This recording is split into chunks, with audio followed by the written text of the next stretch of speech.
Ua ta'alingolingo le nei taeao. Ua ia tua malamalama. Ai ele I osoa ele la.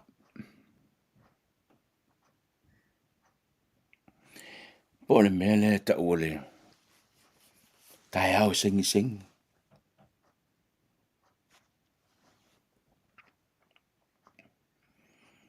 Langona le nganga whaafetai ma le. Whaafetai I le atua I le nei taeao. Ua na te itai mai le soifua o Samoa. Mai whainga marolonga sa whenga iai. A o ufitia lo tau I tūlangi I le pōisa. E pei o I mātou nei. Ale lawa mata o na tafa mai ata o le taeao. O se teimi o na va aia leo o le osoa o le la. E le nei esi tōna. Ia vi ia le atua I le nei taeao. Wa tātou toe wheiloa. E ui lawa I le tūlanga na I eni lu ngala lo lau savaringa le rei vai asa. Ai wanga le rei ale atua wa taita I mailo sui fua malo tātou wola. Ui ata pena le nei lao tātou te toe wheiloa iai. I le wha awa wina o le porkalame. Le Etlive. Talo whalawa. Sa moa le aturu pele. Ma lo le sui fua. Ma lo fo I le tau atai. Ma lo fo I le tau singo a inga ma pele. Wa ele o se mea whingo fie. Pe tātou te fie iei, pele fie iei. O le stepu umalawa le ui umai I tātou. E ui lea. Po ale alawa le tau tonga o iei lo ua inga I le nei taia. Wa e sila mai. Wa levo na e malei fua mai le nei taia o mai whaatari mai le te mi amatai le porkalame. Na o no o folo fatu ma o whaatala fatu I te oe ma si o wainga. Ta lofa. Ma lo le folau. E a fua na maseni il porkalame nei le la aloa. Nanga I le ma whaanga loina le. Ta po inga ma tatalo whai pea ata mama tina matutu o le atunu. Tātou whailoa I tātou te lulu ao ma o mailau tau nganga whawhetai ma mailau tau tua lalo e whaarele I ati lele o nangi. E langona I tino. Wa wha malo whawhetai. I lau tau tāpua inga. Tālo whata mama tina. Wa mai o tau le ni tai ao. O ia ialo manatu. O lewa mata fōna. O nau a vane na e lau whanau sau vai vela I le tau nei vātulo ungtuma le afi. Sau I pukoko, ia po sau I putita o mafa. Tau ina wha mafa na whanai tula a mata o le nei tai au e mai mo mai ai le tātou porkalame. Whai atu lola o tala, a land mai loa mana o I pukofe mana I ane le tai au. Ia. Ora lisi mea, whiaula I Moses, vai. Cheers. Cheers.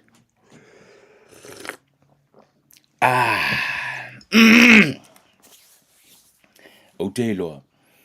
Ora nā fōua kia ta mai tiri TV tele wa e manu malo e fōi ni tai au. Te mata mai ai le tātou porkalame. Ia, tā lofa. Malo le sui fua. Nei tūla a mata o le porkalame le tau nei. O wai tufu, e tō tele nisi o le atunu fōu, whatoa au tiro tu nei le tai au. O le u whaatalo wha mai I isi tūa le rangi. I ei tama whanau le tu vai tu nei na whaatalo wha mai isi a mani. O isi tama whanau le tunu no vai tu nei whaatalo wha mai Swetena, po Sweden. E I fo isi tama whanau le tunu no tiro tu nei le tai au whaatalo wha mai Etlive mai Peletania. Po whela wale tawhara rangi o lo e masani na e muri tai mai ele nei e onanga. Mai a tui mai leo whenga luenga le Etlive. Good morning. It is good to have you on board, watching us live, whichever part of the world you're watching this telecast from. Talo whalawa and welcome on board. Mumuni atolo whaanga. Wana pukana man natu o manui o tō. Talo whae o te whaalonga tu nei. Ile tau mai ele si whaenga wa mawhia le aisa. O whalongo tu neu tele no meresi vaenga e tui matua vevela le la. Talo fa o isi fa mai o kai mafo ti munga fa penale tu isa molo te whalongo lungo tu nil talo le tau. O fa isi ma fa mafo ro wa tu langa le tau le tunu. Ia e. Po le hafo le tu langa le tau olo ia le na vaenga le rang. E talo fai, look after yourself. Ia e. Ia e pui oe ia te oe masio a inga. Ia e. Ia mele mana tu lo mo pele vano e feo ia ta e feo ia ta tu ainga. Le fo te vai atu. E pe e fai me vai su isi le tala no mai o la tu ainga o le mata mai lungo le porkalame. Vato a mo e isi ia nisi o la tu ainga o le fo te fai mata mai le porkalame. Le nganga na. A unga na fai nga me e o ngala ni porkalame tau te fai loa ia. Ia nga maria leo rofi nga le kur kalunga nga lu ainga se kuot fale fai la ia ai. Talo fa ma se fu manui e lo tatu tenu ya o le tatu por kala mel tau ni boi kala ia se uma kul fa vivia nga va nga le ya ona fa nga solo tu le ma fa ta ti ya tu fa sang solo ngol tatu por kala mel nita. Good morning and welcome to Etlive, wherever you're watching this telecast from, here in New Zealand, outside of New Zealand, all over the world. Talo fa and welcome Etlive. I'll be right back.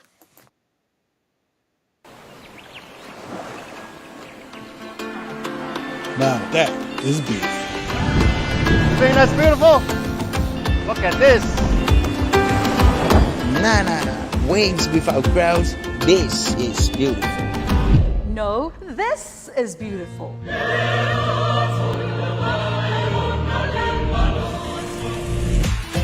Come on now, this is beautiful. No. She is beautiful.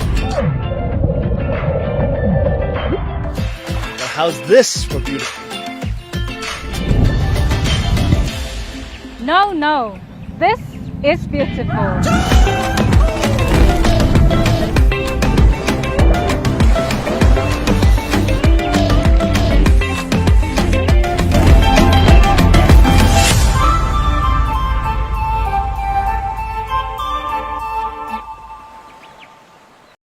Wow, good morning, beautiful people. Good morning, my people, beautiful people. Good morning to you, beautiful. Ioe, wato e te tala nei a whe malanga i ngā le tātua tunu uleanga i sa mau mara toi fwoi mai. Lau malanga le na walu nei whatope a la matanga o le tau sanga nei. Beautiful is still there. It has never left our motherland. Beautiful is still there and will always be there. Beautiful Britannia, there's no place like home. Pakulanga o malanga mai o ka whaor ka kua kungu sa mo tele por kala mo whaanga solo i le tausanga nei ai maise le taualunga ina o le ono se furu tausanga o le malo tu to tasi o Samoa. Did you know that? Wangalo ia mana tu fuel fam le tuina le ono se furu tausanga na mata ia Juni tausanga le tene ai sulu masina lai whaanga solo ele celebration ale tunu dona sfana o ono se furu tausanga le malo tu to tasi taualunga la ia me Juni o le tausanga le I heard e tele tā penanga o le ai. A whai e tele iai le amatanga i peioa. O ke fia a wai i le taualunga ina. A wai le koe ongo se furu. E le koe ongo se furu pe mai el mele. Umano le ongo se furu on kasiroa. A whai e tele iai le amatanga o tele iai foi. E ka kau o ngā kākau whaia iai. I le taualunga ina. O fia i o le whamana tuino. Le ono se furu tasi. Le ono se furu. Te usanga o le malo tu to tasi o Samoa. Now beautiful is now awaiting you in Samoa.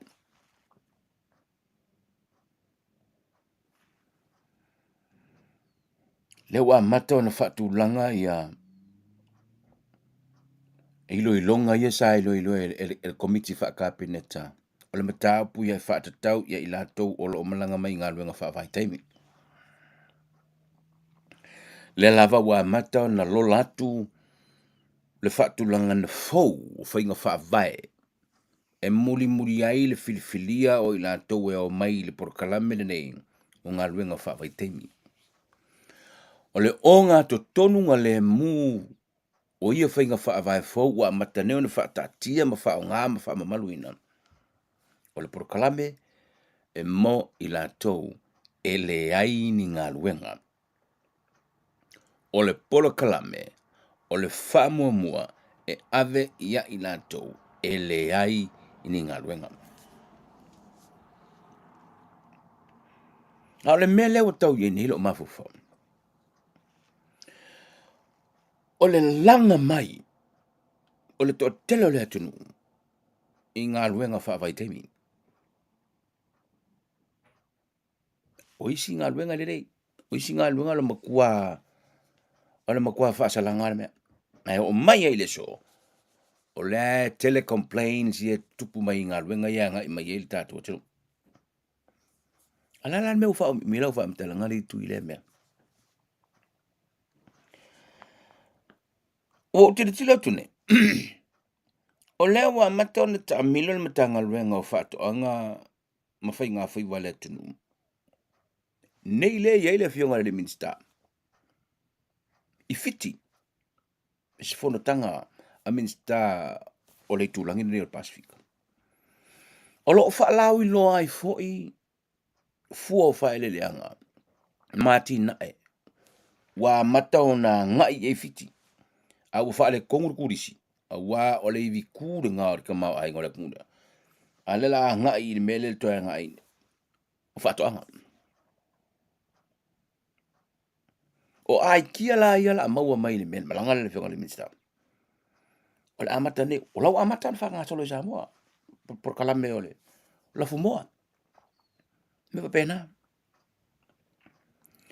A whaila ai kia ia la oi mai tau mai una mai le watu whatulanga I Samoa ina ia ma whai ona whaini ati nae. A tupulanga Samoa. Manonofo ai I Samoa. Ma whaatino le ati nae. Mama wai tupe tausi ei a inga. Le koe male pelepe ei a inga. Le koe ingi fusuanga o mai whai ngā luenga o mai ai. Ma vai atuare te mama le tina laenga lue mai. Toe e le usu I le roroko ki munga po le mawhiwhio le isa. Ai malei fua ngā o e ke mi ke fia malei fua ngei a matala watina. Ngā lue lava oe mo oe. You are your own boss. A whai o le mele nā le wani lifane I ele tamu whainga le malo o tu leini. So le ala le mele lai o le tau vale to tele o mai ngā luenga whaavai te.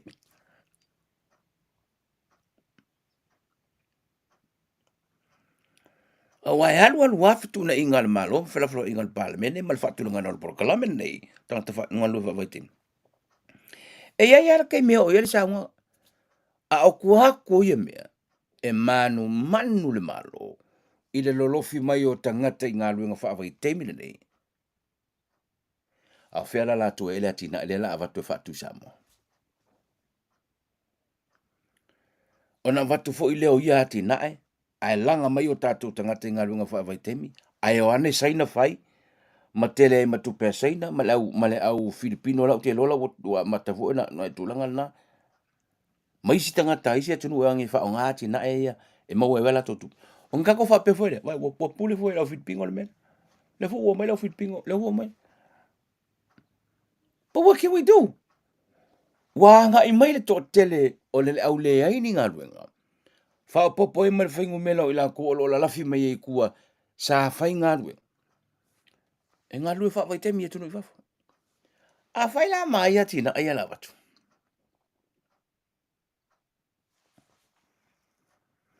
Make me understand.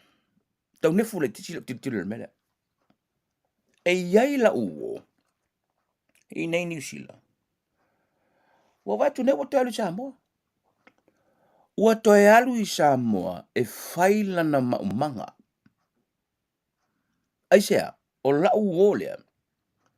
E whaila na whaloloa maketi nei au kilani. O lana tala.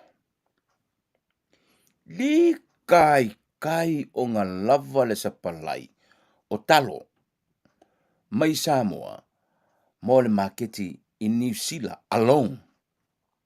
Le kai.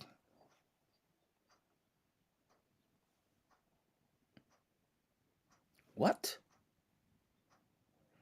Here we are. Lea tātou te nau. Ia tele fua whaere lea ngai mawhai, nā mai tunu I whafu. Kia, kele. Oia whaia. Oia whaia. Hati na e. Pea whai o le mele ua whela ngai le tō tele. Ea mai I ngā luenga whawai tēni. Awani wa ve te ele urunga. Ila mai mo mai le tau. We are just talking. Le atala na leo tili.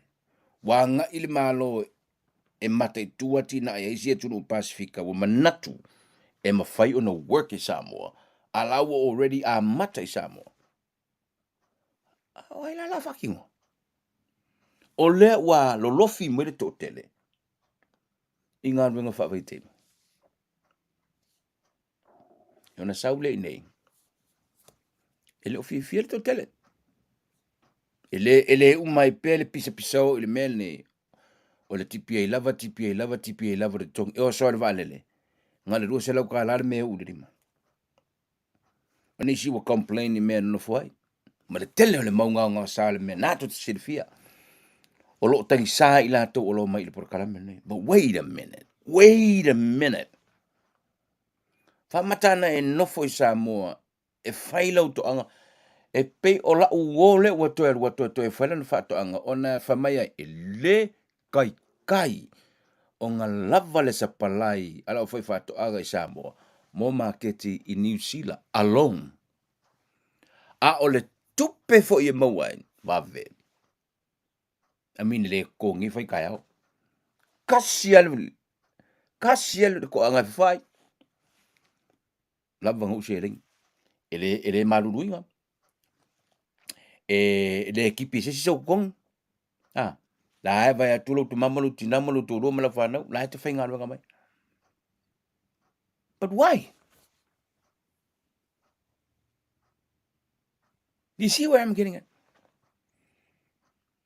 Wa ngai le malo e su atu ati nai. E ta pena ma amata mele malo o na tuu le I le tunu.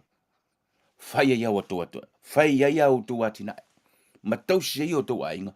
Ma maua ia tu tupe. Ma tu wai le whaalango o le atunu I oloa e watu whafo. Fiti. Iwa se furu ma le 5% o moa e whao ngā I to tonu o fiti. La lava I 5 o fiti. Le 5%. Na le 5% au moa e avatu fafo. E avatu I tonu o fiti. Ano le moa. O mona. Na wha mateino. Ta pena I ta mawha. Fuala ia kako. The last time na matanoa I ma le fionga limi stau whatoanga. Na ia tau ai. E le ilalo I for the fast food container moa. I le masina.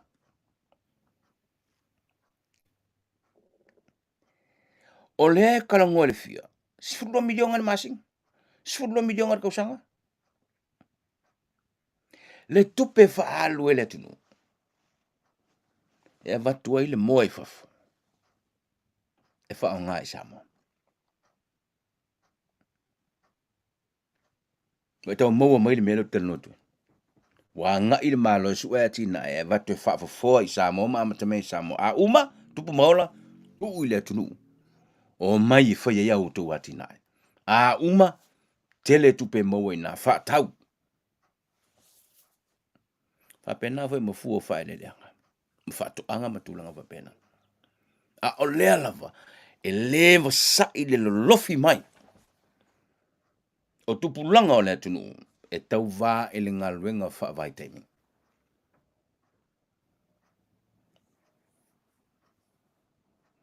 E le tae la le tele o isi tu malo, langa o isi tu malo. E ye le whai ngale whai yei. Wa over ai yei na o walu watu yei over ai yei. O te mana tua lava ba salo por whae lima tau sanga tarwaino i Samoa. Tau yei por kalame whale aliri. O le por kalame ali tu malo, o le whale aliri. I hope o lai wha mamalu al temin. I know o lai keilo, o lai wha mamalu kemi. Le mawhai ngausus ka meki whale aliri lunga al por kalame lingi o ngā lunga wha wai kemi. Pea le whai se wha ko anga kua i ele ainga. Ka penga mua le loto I fale. O me tua I ele ainga pe a whai o la e sau I se ngā luenga whaavai teimi. Ale pine la le mea. Wa fo I atu ngā luenga whaavai teimi nei. O isi wa toi whai fale fo. Wha tau ta awana le ta mama le tina. A o la lava e ola le toanga.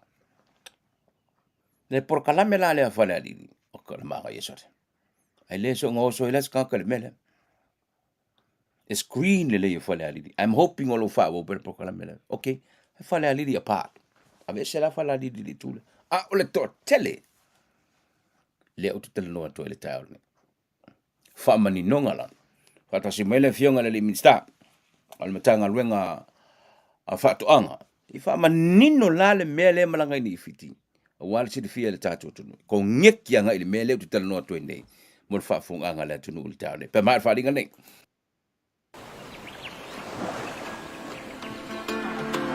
Now that is beef. You think that's beautiful? Look at this.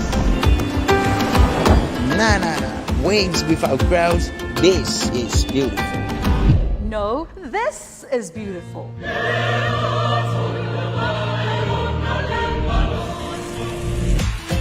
Come on now, this is beautiful. No. She is beautiful. Now how's this for beautiful? No, this is beautiful.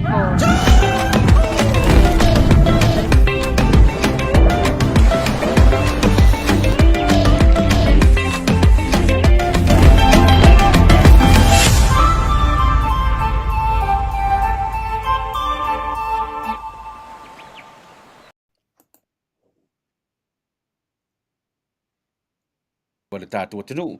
Le sunga le laudi le maali e toa. E pei ona si le fia. O lo iai nei le fionga I le minsta le malanga wha le malo e fiti. Ia so I fo manuia le fionga le minsta malo le fulau le nei vai aso. Ia, whātalo whātu palauli I le alwhai mai fwoi whanunga le leio si o tātua tanu nei fwoi tai a fau. Whātalo whātu I paanga masani uma le tātua por kalame le Etlive. Ia il tel tanu ngolo manuia me uma. Talo wha Samoa, ma lor se fo manuia, whātalo whātu fo I nei atu nuu ua taunu mai e whainga malanga ia ni sampula vinaka. Ma lor se fo lau le lei. E la uri. Se vai o ngā pau whalongolongo kwa e sikimi ki o koe ngā pā fo si o so whainga se fo walenga le whainga pālongi a kamakua. Ia, ua si la fia tui e o mai vo ingei e se voi mei e ko kupu ingei. Ia, salon nau si la fia le. Atu nuu foi tau lumanga upu whai o malo I nei e whai asi o ngaonga masi. Ma ale foi o mena tupu ana po I le foi sa vea ma pale mi o le malo mo mua. Ia, ai ui o lea. Ia la lea fia matangis whamtalanga. Lauri, o lea te fiti. Ono ohe o le minsta o whaatoanga. Ala tātua tunu. O hau leo no ata. Ina o tira tilo atu hata fu o whaile leanga o le whai pese whaalinga pese exhibition le whai. O le memo mua kawala vai lauri. O le kuava. A o le kuava lauri. Wa peo se saiso se popo. So le. O fu vai le leanga yo. Leo ke lo o le kam whai kako e koe whawhangu re tātua tunu. La saiso yo o fu o whaile leanga nei. Ia, tui o le aunga tonu ale na o fontanga nei whai. O le display le ana whaalia tua iata ia sa mātou whaalia atua. O le display o le whai nei le fono le whai o tuawa o lo to tō I nei le tangaluenga whātoanga fiti. Mai e te lelo na la sangata ua o inai tātou le aua la tātou te maua e fōi. Le tua inga fua whae le leanga lea. Au lau mai tau ma tiro sa mātou I fo uma ma whaululunga fo mtangaluenga le mātou te nei. Le whātoanga whainga whaiva whapefa ma spos. Sau siri sa o ale iai o lale se senga o le mea lea ua tātou vaia. O le al mea reina le fua whapene ia tātou tu awa iai sa. Ia a le la whaamana malama le e fiti le mafuanga. O lewa ia tātou uma ia species nek. Mai in fact e tele atu I tua inga species le mau e tātou. E leo le species e tasi le na mau e nei le na matou tau mamafa umai le so. Ma tofo ma le tele ma le ofofongi o le tele. E tele atu le popo. Pe au manoa. Alfa matalanga la le method lena mai ele fai fatoanga ma le tangata le official nei. O le whaafaile le ina uafua mai le tu ava atui. E te lola wa mata na peise polo fo ile polo golf, polo fo ile tennis. Yo. Ona mata lo le ina ona whaafaile le tūlanga e batu le wrap paper atoa lava e ufi mai le tino le fua le usa fafu. E mo mola ona mata I tu le aua la e whaangata I tu ava ina ia aua ne I ola tupu te tele o tātou e le whangakan ku ava I o. E ku uar ku ava. E ku uar ku ava mea ia. Ia a le method la le maua ina I fiti. E whaangata le leile tu ava. Ia ona fua maua lalo role mwhalala umma e la lai lalo. E te tu wa ma whaatino umma le treatment lea. Ona la o tātou moi foi mai nei fiti ma losi tele le pepetuia. O le taimi lava wa mataina fua le lei wa whaasolo le tele o le kuawa ngai le polo kirikiki ma whaasolo atu lava ina tele lo e peise popo. E leto e sao se mea ono le pepetuia. Mai o lo o afia o mai le tele o isi a tātou fua whaele leanga fo na e fo I mori sainga, mori Samoa, ia tūlanga fo I e o fo I lava e tātou wesi. E o fo isi tūlanga uma. E afia lava le mene o le pepetui. Ala wala la le mafuai ona la ve ina le kuava mai si fua whaele leanga whapena I pasio ma me. Ona la le mele o le afifi ina le o le protection mo mua lea. O le afifi ina o le tino o le kuava atua. I le rappers. Ia ona watulole mai si tūlanga fo I le wha tau fiai le afia I manu fo ia e o mai ai. Ia matulanga o le afia le matangi ma le avea matulanga wha manu ali ai le tino o le kuava. Ia mao sea wa onga siri le na o lewa mai tawina nei. Ia mao le wala le o mato mautino ai. O loo wa ina umai le tu a inga le nei le na siri mai e. O le wala le whatino ai lo na treatment ina ia awane ia wha ina le fua. O le wala le whai. My hand delivered le mea lea. Kai pe lava o le me foi le whai o le hand pollinating o le tātou vanilla. O lono winga a tātou mana nao la a whapela o le whai whatoanga. A whape fua lau ku awa tasi a pe lima se furu. Ia fua ne utu mai. O lima so fo ina fua te alo e afifi umai le. Le pepa ila lea matu uro ia ele mea na te pese protection fo le pese momi le titi. E tupu mai ana tu awa wala poa a la titi le pepa e tu e vese pepa e tu e sui e tu fo. Se ia o lava la i le sais la lea na e vai mai nei. A sila e te tala I for pepa. Se pe e wai lo for po so se me lava brand new pepa ila e per tulanga na e te tala I for e le ai se pepetuia e le se manu na tu wai tongi ia wa tatou na sa a le fa kakafa e fai o pepe kuia a fuia o ngongo e pingi o me e pingi o me kamanga le this is what this whole conference is all about. It's sharing ideas and methods, technical, ma mea o me whaongai, e promota ina I le leile fua whae le lenga. O le si tu tāua na mato mai tauina, o le mele nei o le heat treatment plant. A whapene e na fua mai le ku awa le o le leima matangofi. O le awala e o toa ia au toi New Zealand tui. E whaonga le heat treatment plant. E mawhaiena a watu le tātou a voka, o le tātou wesi, o le tātou kuawala lea. Ia, o isi e tātou fuawhalau eina ia e tātou mia mai le maro New Zealand le mwhaina a watu. Pawal mea le mwhaina a watu le teimine nei mei. O le wha frozen. Le ma fona a watu ele sadi o le tātou wesi lea, ia ma watu frozen onga ua. Frozen can destroy any bacteria inside in a 200 degrees of the maruru.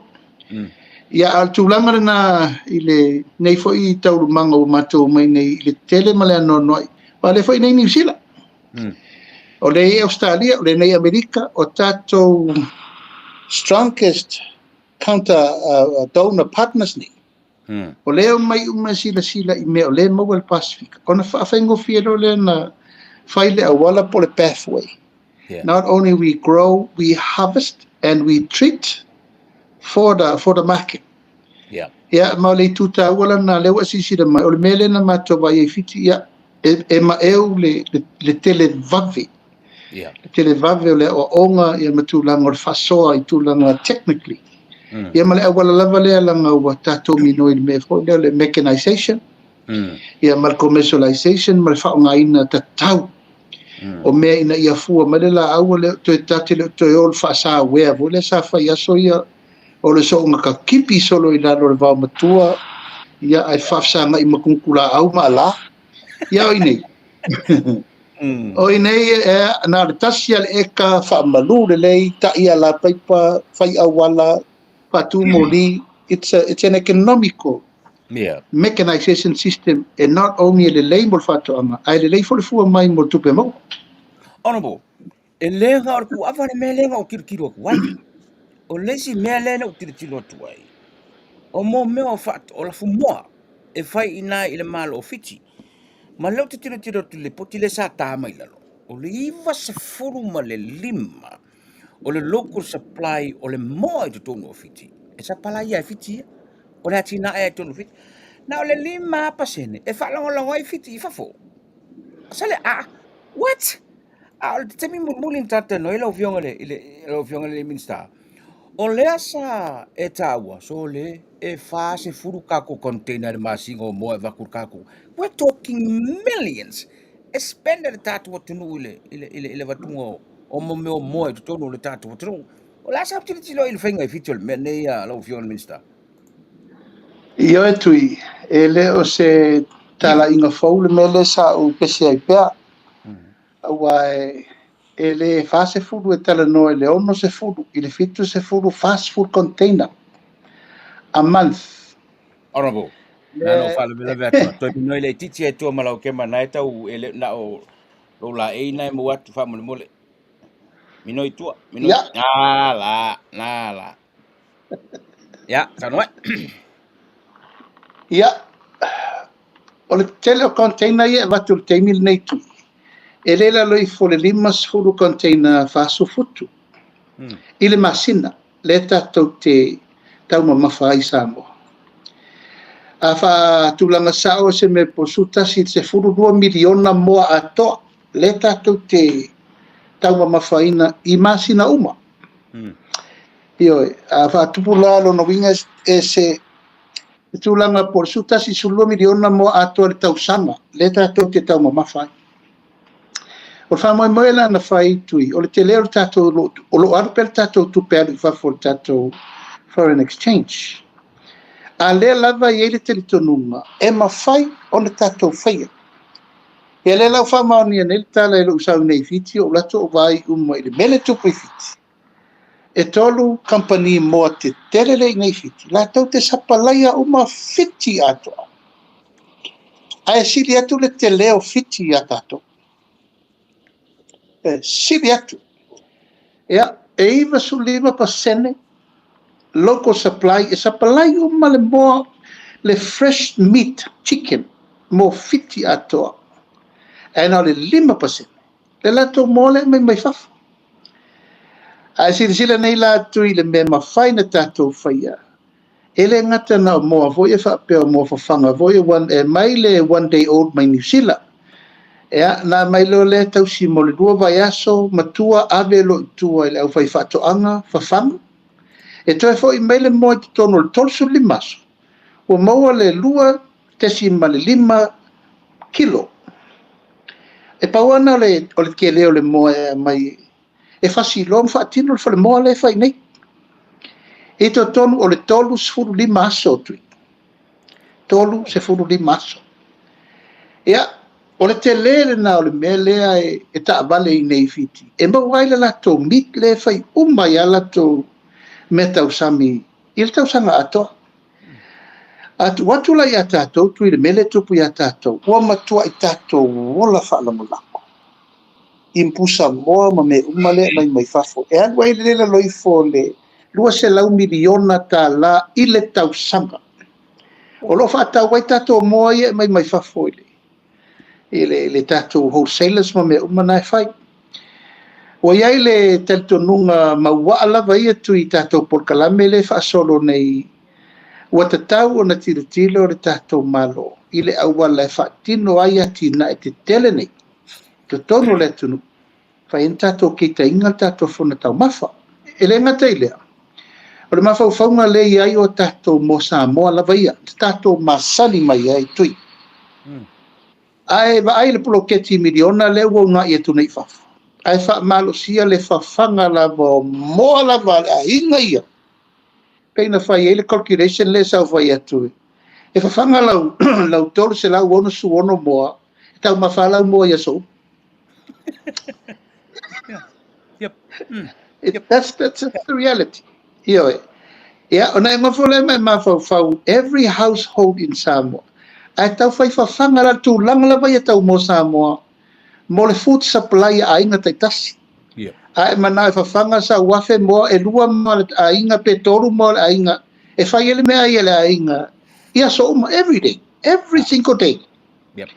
Io e. Mai ai sila le mea le whaasolo i nei fiti whaatoanga ia e tu se whawhai lele le whale whasi moa ia moa. Ona avelo le itua i tu malo i nei. E tai lima afe moa. E whawhanga i tu malo. A uma, ona toi a mai le tu malo i le whale whasi moa le, toi whasi ei moa, mu whai wha leilo i tono pusa moa.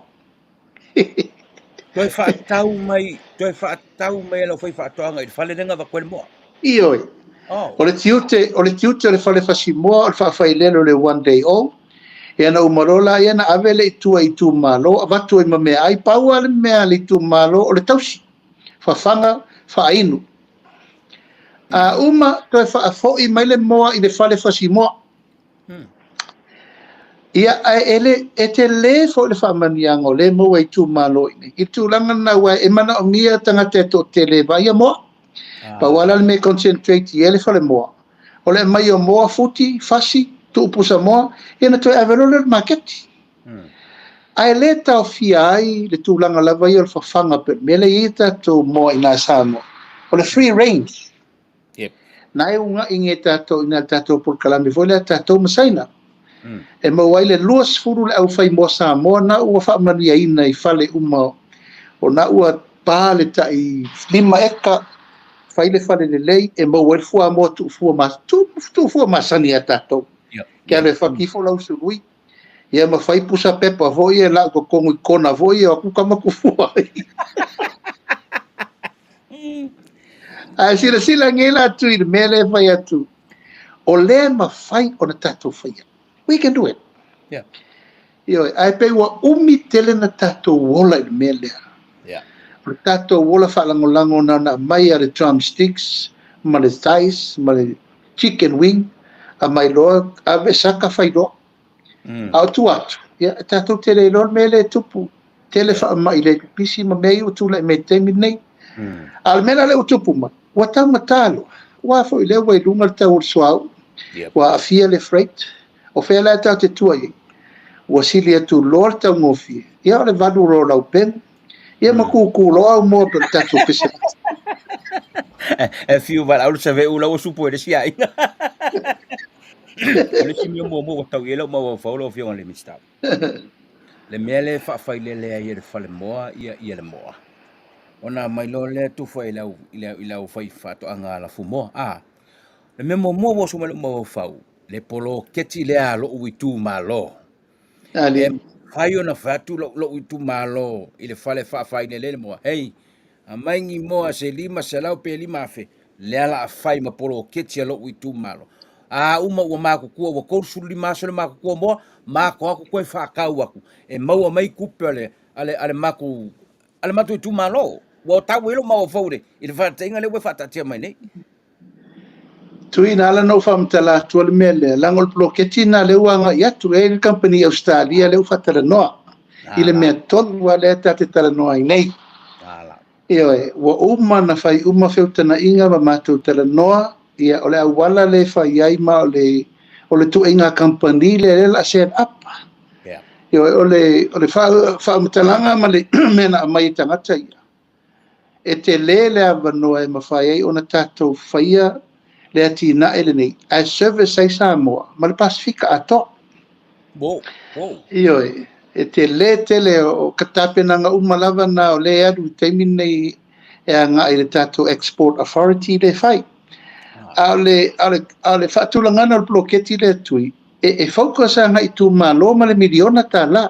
Wow. Ioi, o le aikia na o ai le tu malo e mana o e whai ala tō whale moa. Ea, o le tātou polkalame le uwhai atu.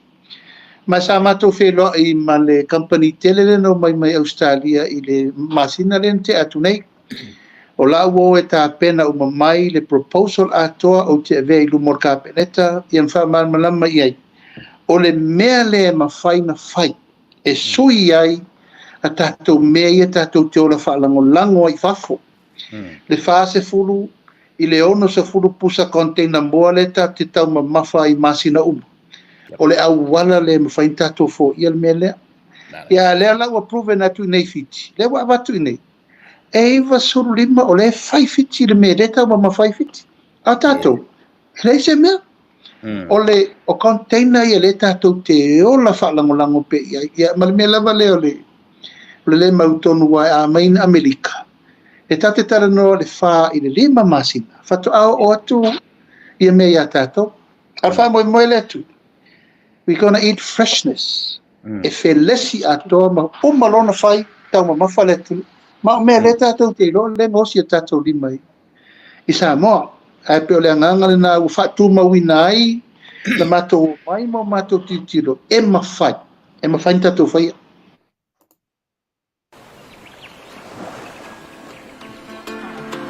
Now that is beautiful. Think that's beautiful?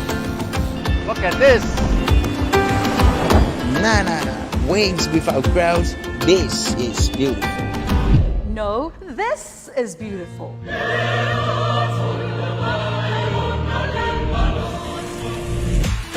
Come on now, this is beautiful. No. She is beautiful.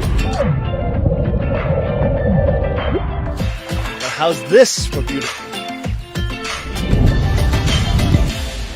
No, this is beautiful.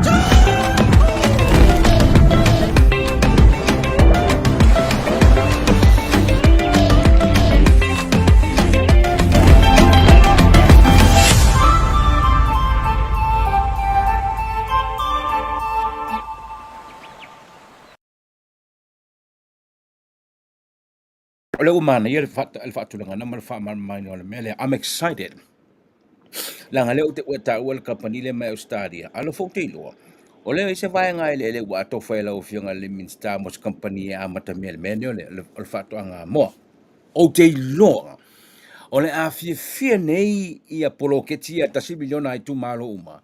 O la to istinga te benefiti le mele ma make money ai tu malo. Ile poloketi le ua tel no nei. O le mea lava le le utima na tua. Sa pisa ai le tau vaenga whai le tempo whinga pārota. Whaasafua le manuia. Whaasafua le manuia. Aua le pepese ngā o kou ia lunga i e whaasafua le manuia o au suru ia lae whai le whaatoanga i tua. O le lau a mata no matu. Wata mai le tūlanga le. O se mele le tele. Ai moni hau. La le mea la le mwhinga ko whai le mea. O le teimi le nei tui o le wa a mata company of Frankie. Le whale whasimoa. In a very start level. O moa uma ia wai mantua e lua tato company le tau mawhai le teimi nei ua nao le fua moa. Yeah. Frankie, Maaliki, ia mana isi company la iti fo tono le tunu. Ai le ila la i le whale whasimoa. O le la ua tau mawhai nei ia Frankie masiona whale tua. E a mata o te titia umal whale, mai msala tu tala i tu tono lesi masina, po lesi ro masina. O moa uma nei e tu fuaifua moa ua ta taunta fasi. O le la ta fasi i. E a matai ona starting scale. Mai e te tau lava na tātou a mata mei se tūlanga whapena. Ai o le tilo lea tilo ai. E le te taina mawhai e se whale moa peto tasi, peto lua. Le te leo le demand le tātou te iai. Ai mai se aila le tau nuu muri tui. O le me tonu ale te sauno iai. O atina e moa e develop e tu malo.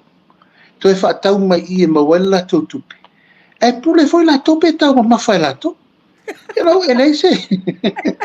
ele se papui pui ele se papui pui o mena na pe un tatara no a fa pelo ngari ma la fana fa fanga ni mo tu lo la va e ma fai na tato i lunga o le fai de rei o le pa fai de rei le vai fai de rei le fale pa foi le la ma ul so soni ili miliona tala e va toi waya ma fai mai le pa ma le mere rei o au ia mo tu malo tui o mato ta pena i tu langa ia o le papua pa moa pa povi pa ma boe o meu manale la ta pena i awala ia ai avatu la pe to nga fa te inga le te noi afa pe faini atina e fa pe tofu le tu malo mal fale mo rono winga e lima sutasi breeders tangata la ita breeders e molele o wal mele no sa o vai nei fiti e mai mo mole one day old na mai lolo le one day old na tausia ina matua to e fafanga ona fatu fua lola ia o mo na o mo la na tui ona mai lolo fua mo na mena na ta o fertile egg na mai lolo ave to tono le masini fa pitoa le e fa fo ai lolo fua mo ona mo ai lolo ta mai mo la ia le la tufa e matua mai le one day old na mai le fa ola fa matua e fia se fulu fua mo e mo mai le mo tasi e tau mo fia tu le na le fa tu fu le mo le a umane pe mo se tau se lau fua mo o le mo le na tasi fa tau mai music ona mo ai le to mai mo tau se lau ma tu fu al fua mo ona ave lo mo masini tau incubators o masini na la to te fa le ina ma fa for ona mo mai lolo to mai mo la ia lela ave lo i tu malo e fa tupu mo fa fama ona mo ai lolo mo fas o le mele o te lo la uti a alu de polo keti nei ma mata mea ma i ya mai tu malo polo keti nei e sau le teimi le se tama po se te ne ko fiaru ngalu nga fa vai ke mi fa ala la palu ai ko de fale pa mo ala la palu ai ko de fale le la fumo e vai a quarko inga malo mo kuala ngo fo mar kama mo ko rua ma o ange vai ka ko pa mo ngale dimba sala mo oi a ko esa ko maru uma ka fer ke ro ka fenga ku fa for ngalu nga fa vai ke fe ko foi tui a sila nei tato tu lo lava a fasi le mo sa mo e te tau mafa le tu lo lava i le ake moa o to tongo le moa o le fatu moa o to o mea uma i le se metia ia e o voi lava i furu e fa nga e to e fa la lanu e fa tato i tonga ma mea e o i vai moa ma mea uma e fa nga uma la al mele tato te tau mama fai mele mai pusa moa e sa wa uma na ve se mena wa i lo la le te leo me tau ma fo le availability of food security le a te le wa fa nga uma lava tu wa sila foi a tato a fácil mo sa mo e mai tu lo la manga au mo o le ate le mo le uma fatu mo e fa nga uma e se me tia ia ia pe tu langa na o fa mo nga na ma te tonu nga ma faina tato fa ia lau fionga le min star ta me mai ese mal mta putau fa to anga ko me le tiki ai ko lau kema fa mo lau fionga le min star ta me mai ese mai lo ese fa to anga ta me mai o lau sidi dia wa ma fo no sidi lau langa o esa ave mo fo vetalai tua yo le mota wa o lau fasili sa fa la por kala mena sedulu o lau kala ka fa ile ku e alo ka ko fo e pe wo ifa o le mea waka ko whaalongolongo, o le waka lango mai li poki a komiki kai kasa pea, sa le masani o na tātou whaalongolongo i mea, po o, lauri, ngala ngale masangi li whaalongolongo, o ngai se mesa ka ofi ai, a le whatoa amata i le whainga malo, sa no mai la, wa o e sa vema whangwhatalai mombua, you know the process o me nei o tano ino ni poti nei amatanga lunga te tasi, e ti pei tele pan mene. ia whaftai tui o le taimi na tau fia i le mele nei o le debate o li poti nei mai le lua fe maleono anga e le lua fe sfulu wa sutasi o le taimi tonu lava na no fo inga na o vea o masui fong fe te lai o le mota na li liu mai le fina ngalo o le pale bia mal ka peneta i le taimi na e le to e au i linga li poti a komiti whaapalemene. E ala i lato fontanga e lauri wai i annual reports, po li poti umalava e awhiaimtanga luenga le malo. Ona sa iai whanau nau ta inga fo le whapera me lewa e mai tawina le taimine nei. Ua umi le taimi. Ma ua iai le langona fo le whaapupu le tosongo le fono. Ai se i whaise swinga. Ia a ua alu tau lumanga i le se 45 tau sanga taruai. Ua mai tawina ai. Ua le ai ma se ano fale. O komiti whaapalemene e tino mai ele la tonga luenga tau na whaali i whaafafonga le tunu. Ma le mai tau le mota. A ua pei ala o le mea noa le mea leo annual reports ua mai ama le langona ua na o le lau o fautuanga a ua le iloa awi di linga na su e ai el komiti. Po le halme o le tupu i le mtanga luenga ma lea whala popitonga ma lea tulanga o whala matanga luenga le malo. Ia, sa toi tau whai lava la il tūlanga e fisili le whonga whetelai i le whionga le sa vena whonga whetelai i teimi na malo fo i teimi.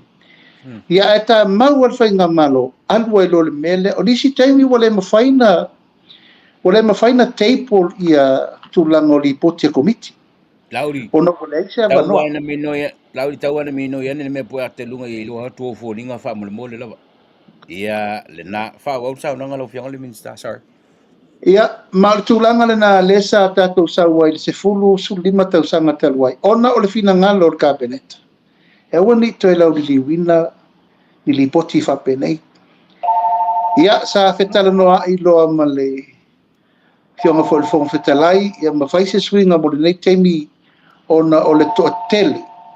O le toa tele o la tau nei wa ufale me le maota le teimi nei. E whau uma.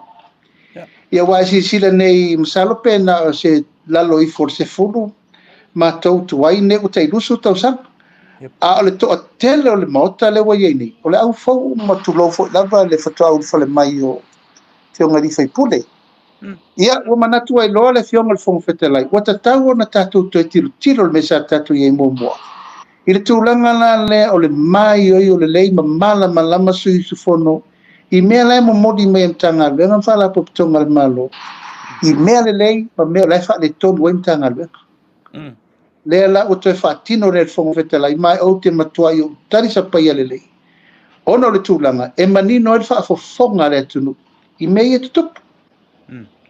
Ua pei ua leise e ano whale i loa ai e le tunu. Me le tupu mai le nupi wha o le ACC.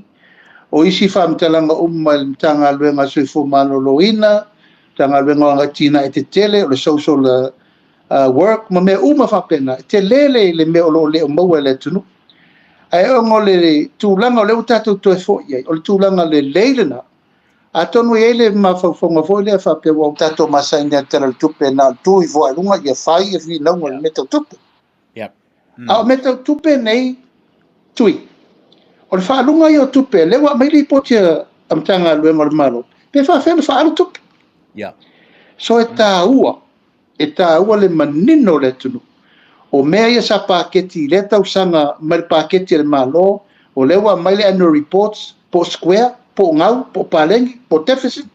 O le mena lena whaatulanga atu. O le tā ua na le teimi nei. Manino le mea le te whamai la auri. Sei ua whai nele talo le tupe. 15 miliona e awe le matanga luenga ai. Tolu 10 miliona e awe le matanga luenga ai. A umala tau sanga whare tupe. Toi tā pena le matanga luenga le ripoti o le tolu 10 miliona le na avatu. Toi foi mai tu tomu le parlemene. Fai tau whela inga. A o wha a fofonga, sa o la kouris 10 miliona, o le whaanganga la le o kouris 10 miliona, o le ata na la auri o le sao lea. Yes. Tui o le mantua foi o lena ave le whateitainga na ave le tol subviniona le mtanga luenga sui fu maloloina, tu lau foti tata ua le mtanga luenga. O le annual report le mai. E a mai umai lava le tupe whaalu na pasia le parlemene. Ia na tupe whaalu le na mamoli, ia i le tausanga ato. So e ta tau ala na palendi le lei, le tupe na ave. Ia ma le li poti le annual report le wa mai tausanga uma. O le nao ngā fo le mele o le toi fo i mo le poti nei lau fionga le minsta. E iloa e le tunu. Pena wha o ngā ma le tonu tupe ia na. Ai pe fia fo ni tupe no te toe. Tui e te le i tū le lei e te tau waina manino o le whaafonga le tunu. Tu lo fo i lava i le alo le ato le la au, e te le fo i mea wha le tonu, o lai maua i tonu annual reports. Ai le o wha matala ina au ili ili. Le anga le, i eise taimi na tu e wha matala ina ia tu i pārmeni. O le whatu atu la i ane neu te i fono, o le li poti le alumtanga aluenga aina mato su ea, o mea ia le tutupu. E le atoa me whainga aluenga, le loa isi aseta, o wheo i eisi mea, o le whawhita udi ia, o tutudi isi le lima tango vale, ma mea whapena uma. Ia malasanga ua filosofi mai teimi le tala whengai, ma mea whapena, ai o le tā ua leo le li poti. E tō lau le te fono, mai loa ala i le mena tupu i le tausanga. O le tausanga o le ngalwenga. Alo, whaaftai. Salo e tā ua tele mta tuanga le la lau fasile tu le lau sunga lau ri au e langa o esa e no fo talai. You know le procedure masani le parliament au le lau e tā ua. Alo waka ofi. Ya ipo ngo le whaape mai mo fure kei mea ua ua i fua. A le lau a mata o na le mai nei le whaatulangana nei. O le ufalongo ngotu le tunu. O tu pe ia fa ta ingala o nubi fa a mali tu fa sa fanga e ngala fa fe ku pe a nubi fa e ke me mali pe we wiki si ka mai o me ta ua e ta tau ona se fia la fa sa fanga ana la lo fu fa sa fanga la ngala o tala no el palmele Tu yo le tūlanga tonu le nā. E le mawhaina manino le atunu. Pe a whai e le whelafolafoa i ai le pārmene. O le tūtā ua lava le nā. O le mafuanga foi na nava i teimi ia e se foi whainga whaavai le whainga malo sa matu i uma. Ai ua manatu le teimi nei, e tauan tātou toi fo i le mesa iai. Ina i manino, ma malama le au whai saofanga, ma malama le au whai lafonga, malama mauma tangata o le tātou paketi la lena pasia, e iwa se lau miliona. E an tātou tuata avidi, mai lolo le tau sang fausa uma and reports ia. Matala noa, iei tupe na whaalu, iei tupe na mai le man tanga lo. Ma ele to ye la se matanga lu ngai ta alu danga fo le to lau du mo le tunu al besa I mo na va ye la fa inga wai le fa lo mo ises a ka ko fa le ko wai le fa lo mo ises lewa matua I mata I tu le te mi nei o le fa le tonu la vai le to e malu se me la lo komiti wa mai dunga ina ye fa fonga ye sa mo sa hilo mana tu lo fionga le minister o e volte te foro il vang fo te fisilia tu langa le ile tangile o fa le HPP no mai fanga palo tal vai mango no tor but you don't need to dwell on it for 5 minutes la fionga o le o fa tangi fa e fa sanga le fili o suyo le o le vai mango no tor ila lo fa malu al fast la so finalo e tui sa o manatu lava io sa o manatu lava le to e asa le o nga sambi Yeah. E o mana fai tātou upu o ai ale sui e manu malo mai o le sui le nā. Ia o vai atu o mana sa noa le fionga le komsina fai ngā pālota. E le iai se solitu la fono e tasi le whaafoe ina o fai ngā pālota le na umanei. Ia o mea umafo ia o tua ia mai o tere I maua tele se tala mai o io al manatu whapeo le road show. Tui na mato sa iri le taimi e whaatino I mei o le road show it's within the campaign period. Na whatau nu le road show I le aso varele ai aso lua whato atapuni alo ia tulanga o campaign ma me uwhapena ia wu manatu. O te le lopo o whele enko le ta amilo mai ai le tulanga lea. Ia e whapupu wa se tala e le tarituali mai na fo iso lato finangalo a whai o lato manatu lea. Ia o le finangalo na o lai tu o le malu ai ua matu tapena we'll see you in court. I rei whaftai tele mo le whaatalanga I lau fionga le mistato te liwa whelwhainga malanga I Samoa? Mātou te toi fo I tai au tui, ta asu lua o mātou e se atu mai nei, ia na mātou toi te liu foile si o te atu watano. Whaftai tele lau fionga le mistato mo le awanoa, mo nui fwoi whea mga luenga, mo nui fwoi toi fwoi e tu le tunu, whai ngol ni vai asa. Ia, whaftai tui, whaftai molo wawanoa, whaftai fwoi whafonga mai o se te atu watano, tātou whenua I pēa lo whatu, so I fua mai manuia.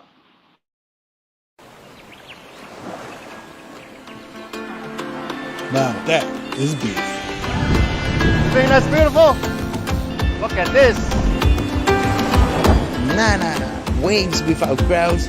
This is beautiful. No, this is beautiful.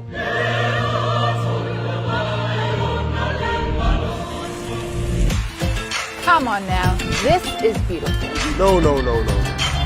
She is beautiful. Now, how's this for beautiful? No, no. This is beautiful.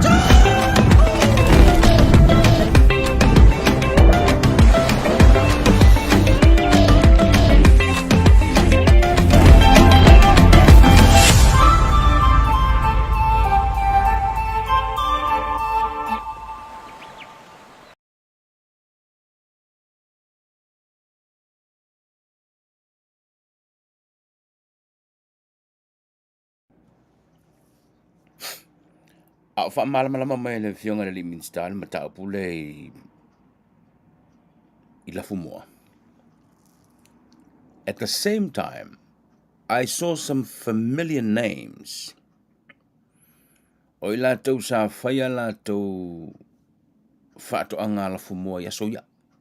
I saw some familiar names or comments mai tātou por kalamen. Le moli mau. I le mea nei ei whātoanga ao lātou mātua, la fumoa. Sa ola ma soifuai, ma fesoaswani I a onga. Ma mawai mea mwhātawai mea mana na oai, sa tua iai. Wale o toi iai la se mea. Wale o toi iai la se mea. Pero le ata lea. Le wha mamlama nei le whianga le misa. Tolu company moe fiti. Le sa pala ia le moe fiti. O le mea lea. O le moa lea ta vidi tono fiti. Iwa se 45% e mai company ye to tono fiti.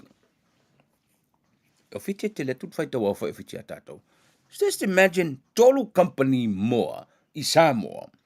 La tau te whaafai le ina le moa ma tu whai ati na ea le tunu. I le koe whaalangolango ka kou le fast food container le masinga le family miska e la kalaka le 2 milionga le kupe e aru kausa. Just imagine le kupe o le asefe. Just imagine le kupe o le asefe le atunu. I le koe whaakawa se moa mai fafo. Tā mamafa le atunu I le moa o le ati na e ma whaafai lele ma tausi to tono o Samoa. Whai ngofio le mele whanau ki wha mamana miska. E ke sau waku mo umanga whawhai le ma amaka mele kampangi mo. E waku ia ai kea le whai. Koru suli maso e koe whakau o mele mo le kampangi le. E nganga waku ia ai. Ma waku malakanga ta o mea aia moa ia. Wale ngakanga o le pengu. E waku malakanga mea o oe e ngafa ma le whangai. Tu watu o mamei li mo le whai whato anga ala fu mo le. Whai la fu mo le. Tausi le mo le. Uma o peki ma mosi le dei. Koe whakau mai I kampangi. Nga wakua le mo ia. Wawa aire kupere kawe. Oe. Le ai ma se mea ke usua I maluluinga le whako anga apu le skanga. Le ai ma se mea ke usua I maluluinga le pakinga o le pakeka. Le whai whako anga ingi usida mauska le ingi. Ma milionea I lava nei atunu. Nau le ata mo. Ma milionea I lava nei atunu ma tupu tele lo lato te mau ainga. Ono mela. La le me kupu. Inga luenga nei pe a o ngi ko kere ka o le tunu I le to fio mai inga luenga fa vai temini. What will happen? E le tau mate le fa tupula ia ma le lei ma malosi le tamau ainga o le tunu I Samoa. La mana me soi. Wa ku ki ki o lo ka ko fa lango I tau mafai fa tau mai fafu. La mana si me lei. Fa sao lua se lau milion ka la kausanga. La mana si me lei. O le a tele le tupeteu o le tunu, le Foreign Reserve, o le atunu. Mawai le kelo, e ka avili, o nga ua le koe fia sause si ngā ruenga wha awai keimi, a lela wha karikari da ki ngai la fumo. Moni ane fisile le whanga le mista. Mo tu vave mai lo mawa fau, hati na, tasi le biliona le tu malo, tasi le mea. Instead o ave ima, a mata mea lo le tu malo, ei, fale moa, a mai ngi mo se di mafe o le a fai le ki nga e le kumaro a le le mo pepeki after 35 days ko fa kaule me o ko ka vale mai le kupe I tono le poloketi le tumalo oka e le mga misi polo fesa se wa ku mengi polokeki e kumalo it's going to happen ele le matao fio fiai tu pulanga Samoa ile langa mai nga ruenga fa vai temi ele kusa ele tutusa Mira el pan, mira el mga ni le fiong di minsta. Ole na le tal no ino li potia committee. Then pick up my list tol tatu tinu ni. That's what you call accountability. Walang ole mele ye. Wa ole aksa wa markar sawa. Ngang mapalo ka kakosu kia iro el palmenge. Kwa kako felo ai for ke mila la kalfenga palo ko sa vuelo el foi pelo mai le amala. Ya. O mangi foi le foi falo ka ko malo. Ai foi fam singo mo penga. Se ole me. Le system lo bok no foi. A kal ngori poki fa komikia. Fa fonga le tunu.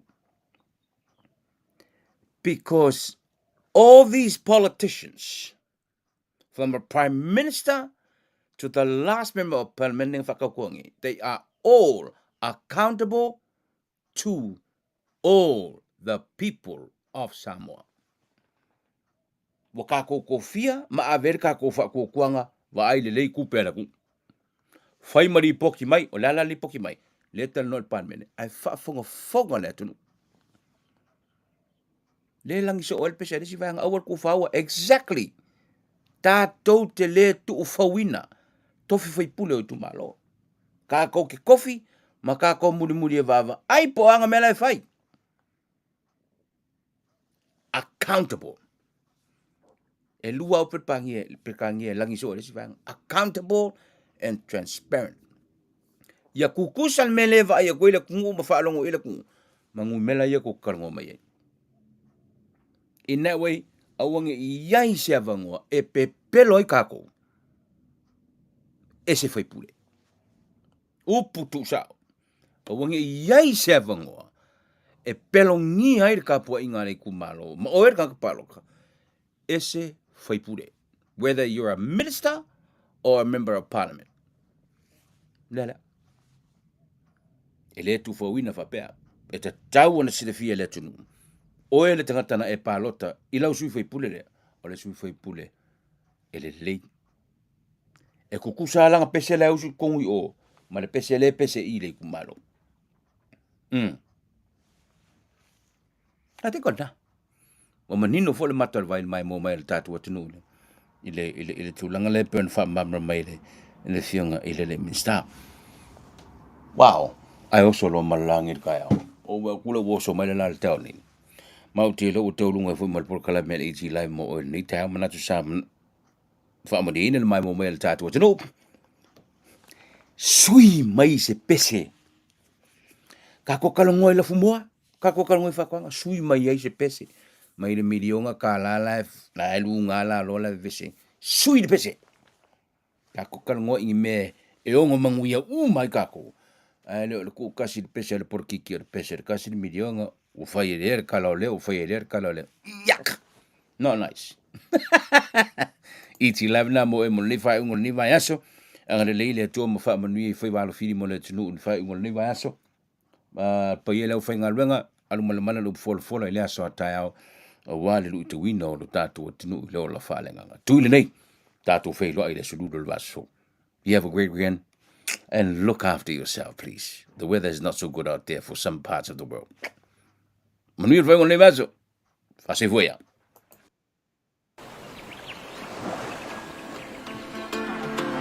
Now that is beautiful.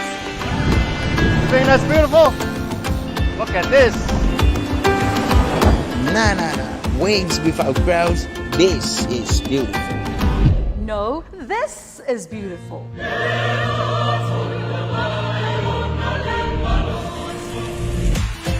Come on now, this is beautiful. No. She is beautiful. Now how's this for beautiful? No, this is beautiful.